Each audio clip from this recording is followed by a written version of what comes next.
আসসালামু আলাইকুম everyone, welcome back to cook with Nilufa. তৈরি করে দেখাবো একেবারেই সহজ উপায়ে এবং নামমাত্র মশলায় একটি পাকোড়া রেসিপি। চাইলে আপনারা চা উঠিয়ে দিয়েও এই পাকোড়াটি তৈরি করে নিতে পারবেন। চা হওয়ার আগেই পাকোড়াটাই তৈরি হয়ে যাবে। তো কথা না বাড়িয়ে আজকের রেসিপি শুরু করছি। আজকের রেসিপির নাম দিয়েছি আলুর লাচ্চা পাকোড়া। শুরুতে এখানে আমি 2টি কাঁচা আলু নিয়েছি। আলু 2টি আমাদের ছিলে নিয়ে কেটে নিতে হবে একদম চিকন করে। এটা আপনারা গ্রেটার দিয়েও করতে পারেন, আমি বটি দিয়েই কেটে নিয়েছি। 2টা আলুই আমি এরকম করে কেটে নেওয়ার পর 3-4 বার পানি দিয়ে ভালো করে ওয়াশ করে নিয়েছি। আলুটা কিন্তু এরকম 3-4 বারই পানি দিয়ে ভালো করে ওয়াশ করে নিতে হবে, তবেই আমাদের পাকোড়াগুলো মুচমুচে তৈরি হবে।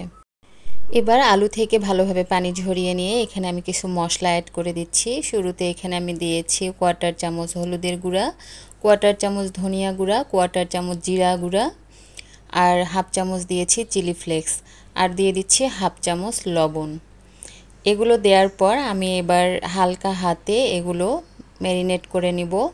খুব বেশি চেপে চেপে এগুলো ম্যারিনেট করা যাবে না, একদম হালকা হাতে এগুলো ম্যারিনেট করে নিতে হবে। তারপর এখানে আমি দিয়েছি 2 চা চামচ কর্নফ্লাওয়ার।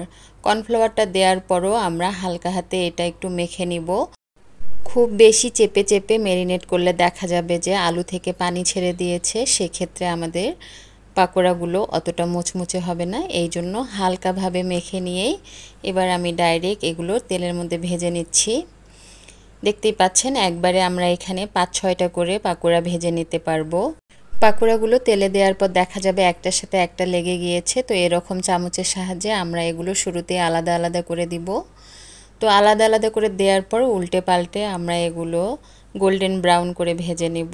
এগুলো মাঝারি আঁচে ভেজে নিতে হবে, খুব বেশি বা খুব অল্প আঁচে এগুলো ভাজা যাবে না, মিডিয়াম ফ্লেমে এগুলো ভেজে নিতে হবে।